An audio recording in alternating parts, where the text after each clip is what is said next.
Let's talk about impulse purchases. We've all done it after all, and based on new Simplicity DX research, the chances are that you've regretted it having done it.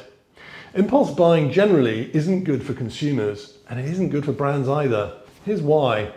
It's a relatively rare thing on e-commerce sites. Only 0.25% of visitors will buy on their first visit. Average time between first touch and conversion is about 19 hours, typically spanning multiple sessions, with some purchases taking much longer.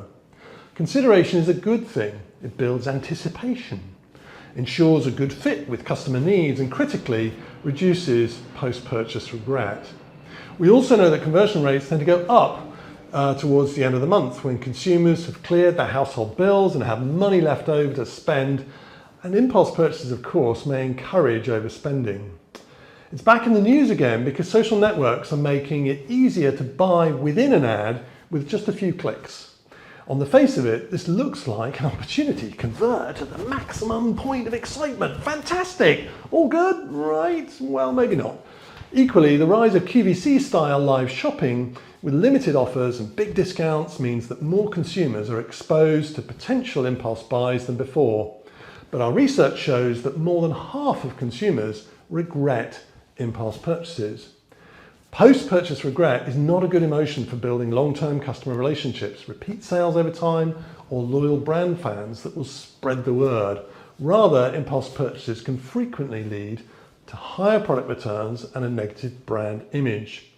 It gets worse because 39% of consumers will then share their negative experience with friends or on social.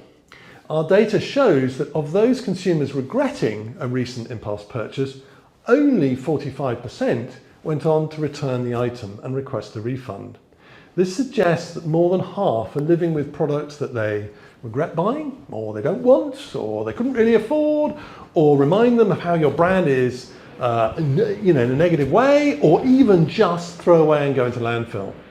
While social might make it easy to buy with a couple of taps, returning products bought via social is much more problematic. In fact, our research has found that only 17% of consumers would be willing to buy again on social after a product returns experienced through the social network. Impulse purchases on social aren't good for brands in other ways too. These sales don't result in new customers being acquired, rather products being sold to anonymous buyers where over half of them aren't happy. As everyone knows, the secret to brand profitability is building a base of customer fans that come back to buy again and again and tell their friends about how much they love your brand. This requires delivering on the promise every time. It also needs a direct relationship with the customer to drive those critical repeat sales that unlock profitability.